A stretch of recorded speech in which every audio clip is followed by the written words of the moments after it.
खूप मनापासून बोलत होता तो आणि मला त्याचं बोलणं पटलं. काय पटलं? चिंगीने अंशुमनला दारू पाजली आणि त्याचा गैरफायदा घेतला. कोणी? चिंगीने. तिची गावातनं आली आहे मुलगी, एवढीशी चिंगी, तिने त्या अंशुमनचा गैरफायदा घेतला. आई अगं काय? जगामध्ये असं बरंच घडत असतं, जे दिसतं तसं नसतं. हो, हेच आता स्वतःला सांग की तुला आत्ता जो अंशुमन दिसतोय ना, तो तसा नाहीये. आजपर्यंत तो मुलगा कसा वागलाय, काय वागत आलाय, हे सगळ्यांना माहिती आपल्याला. अगं सुष्मिता लहान आहे, चुकीचे निर्णय घेण्याचं वय आहे, पण आई तुला कसं पटलं त्याचं वागणं? अगं स्वानंदी, श्रीमंतांच्या मुलांबद्दल या अशा वावड्या उठतच असतात. त्यांच्या पैशावर टपूनच बसलेल्या असतात मुली, कळलं? आणि अशा बातम्या तू ऐकत नाहीस का जगामध्ये? अगं पण मग चिंगी सारख्या हजारो लाखो मुली फसवल्या जात आहेत, या कुठल्याच बातम्या तू ऐकत नाहीस का? कुणीही नसतं त्यांच्या पुढे मागे, पदरात मूल पडलेलं असतं, वडिलांनी सोडून दिलेलं असतं. अशा हजारो बातम्या रोज आपण वाचत असतो, पाहत असतो. तू सोड ना, मला तुझ्यासोबत वाद नाही घालायचा. जगामध्ये काय काय घडतंय मला त्याच्याशी काय घेणं देणं आहे. अंशुमनच्या डोळ्यामध्ये मला खरेपणा दिसला. खरेपणा? हा, दिली मी कबुली. अगं एरवी तर छोट्या छोट्या गोष्टींमध्ये आम्हाला जाब विचारत असतेस, कधी विश्वास ठेवत नाहीस आमच्यावर. मग तू त्याच्या बोलण्याने कशी काय फसली? फसले बिसले काही नाही मी. मला उगीच तू घाबरवण्याचा प्रयत्न करू नको. नाही, घाबरवत नाहीये मी आई तुला. मी फक्त वस्तुस्थिती दाखवण्याचा प्रयत्न करते. अगं जो माणूस त्या श्वेतासारख्या शिकलेल्या सवरलेल्या मुलीला इतका त्रास देऊ शकतो, तो या चिंगीसारख्या गावात आलेल्या साध्या मुलीला कसा नाही फसवणार? त्याने फसवलं होतं चिंगीला. अगं तिला त्याने भविष्याची स्वप्न दाखवली, तिच्याशी गोड गोड बोलला, आणि आज काय? तिच्या पोटात अंशुमनचं मूल आहे. आता ह्या सगळ्यानंतर त्या मुलाने चिंगीशी लग्न करणं अपेक्षित होतं, तिचीच आणि तिच्या बाळाची जबाबदारी घेणं अपेक्षित होतं, पण त्याने यातलं काही केलं नाही. तो मुळात करतच नाहीये यातलं काही. यातलं काहीही करायला लागू नये म्हणून त्याने आपल्या बाबड्या सुशला त्याच्या जाळ्यात ओढलं आणि तिच्याशी लग्न केलं.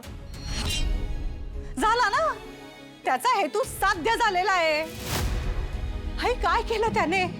त्या चिंगीसाठी मी न्याय मागत होते तेव्हा त्याने माझ्या बहिणीशी लग्न केलं. त्याला वाटलं असेल हे सगळं वागून त्याचा हेतू साध्य होईल, पण नाही. हा, मी तसं होऊ देणार नाहीये. मला ना काही कळतच नाही आई तुझं. एरवी प्रत्येकाबद्दल संशय घेतेस ना, बस त्या नालायक खोटारड्या माणसाचं बोलणं कसं पटलं तुला? मला याच्यामध्ये टाकलं नकोच. तुम्ही आधीच सांगतेय, सुष्मिताचं अंशुमनवर प्रेम होतं. मी जे काही केलंय ते माझ्या मुलीच्या आनंदासाठी केलंय. मी तिच्या सुखाचा विचार केलाय. तुला जमलं ते? म्हणजे मला विचारू नकोस, मला सगळं माहिती आहे. सांगितलं मला अंशुमननी सगळं. काय सांगितलंय? हेच, अंशुमननं विषय काढला होता सुष्मिताचा तुझ्या समोर. तो म्हणाला होता, सुष्मिता मला आधीपासून खूप आवडते. तर तू काय म्हणालीस? सुष्मिता उथळ आहे, राजवाड्यांच्या घरात ती शोभणार नाही. अगं, एका बहिणीबद्दल असं बोलणं तुला शोभतं का ग? हे तुला अंशुमनने सांगितलं आणि तू विश्वास ठेवलास? मुळात त्यातलं काही कधीही झालेलं नाही आई. हे खोटं आहे, तुझ्या लक्षात नाही येते का? तो म्हणाला झालं होतं. मुळात ना त्याने माझ्यासमोर सुष्मिताचं नावही काढलं नाही. जर काढलं असतं ना तर थोबाड फोडलं असतं मी त्याचं. अगं पण आई, तुला काहीच नाही वाटलं का हे सगळं करताना एकदा माझ्याशी बोलावं, खरं खोटं करावं? गरज वाटली नाही. काय खोटं काय खरं हे पाहिलं मी मगाशी माझ्या डोळ्यांनी. स्वतःच्या डोळ्यांनी बघितलंय. साधा आशीर्वाद देखील दिला नाहीस ग त्या दोघांना तू. या आशीर्वाद घे. आधी आजीच्या.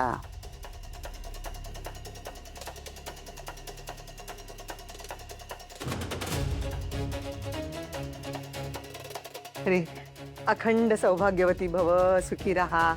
या अष्टपुत्र सौभाग्यवती भव.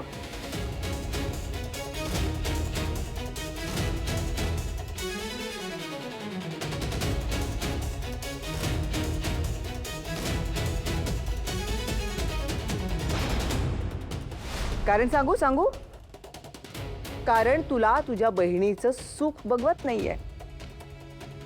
तुझं तुझ्या बहिणीवर प्रेमच नाहीये आणि पुढेही नसणार आहे.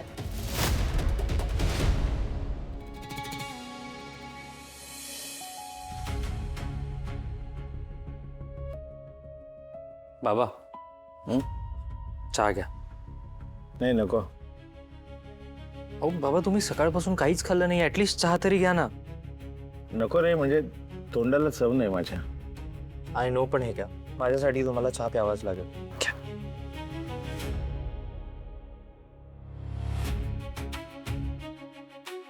काय रे, हा, आज तू घरीच आहेस का? खरं तर काम होतं मला एक, पण थांबतोय घरी. माझ्या काळजीने थांबलास ना? बाबा मला ना खरंच नाही कळत आहे अजून काय काय होणार आहे ते. आता अजून काय होणार आहे रे? वाईटात वाईट जे होणार होतं ना ते झालंय. सुष्मितानं लग्न केलं, तेही तडकाफडकी केलं. हे जेवढं वाईट आहे ना त्याही पेक्षा वाईट म्हणजे तिनं निवडलेला मुलगा हा चुकीचा आहे. तो मुलगा चांगला नाहीये रे. कळतंय मला बाबा हे. मग काल काय म्हणत होतास?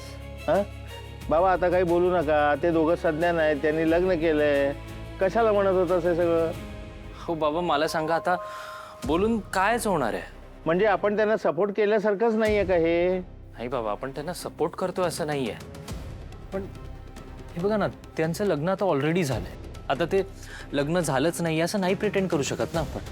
बाबा बघा, जितका त्रास तुम्हाला झालाय, जितका शॉक तुम्हाला बसलाय ना, तितकाच त्रास आणि शॉक मला सुद्धा बसलाय.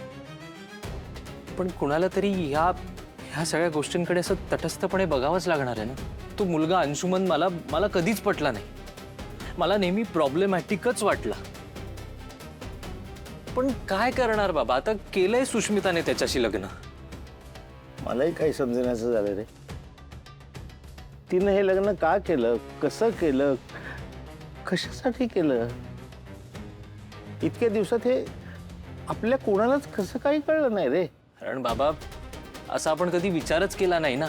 हे जे सगळं झालं ते स्वप्नातही होईल असं कधीच वाटलं नव्हतं आपल्याला. वाईट त्याचंच वाटतं रे रोहन.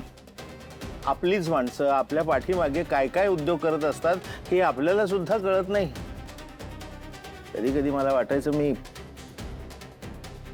मंदाशी अगदी टोकाचं वागतोय का, खूप कडवटपणे वागतोय का तिच्याशी. तुला खरं सांगतो रोहन, ती माझी बायको आहे. माझ्या मुलीला तिनं आईची माया दिली. तू आणि सुष्मिता अशी दोन छान छान मुलं दिली मला. आणि सगळ्यात महत्वाचं म्हणजे नंदू सावत्र असून सुद्धा तुमच्यामध्ये तिच्याबद्दल ईर्ष्या किंवा स्पर्धा कधी होऊ दिली नाही. मला माहिती आहे तू सख्या बहिणीपेक्षा जास्त प्रेम करतोस नंदूवर, म्हणून असं वाटायचं की मी कडवटपणाचा अतिरेक करतोय का मंदाशी वागताना. पण नाही, ती मध्येच असं काहीतरी वागते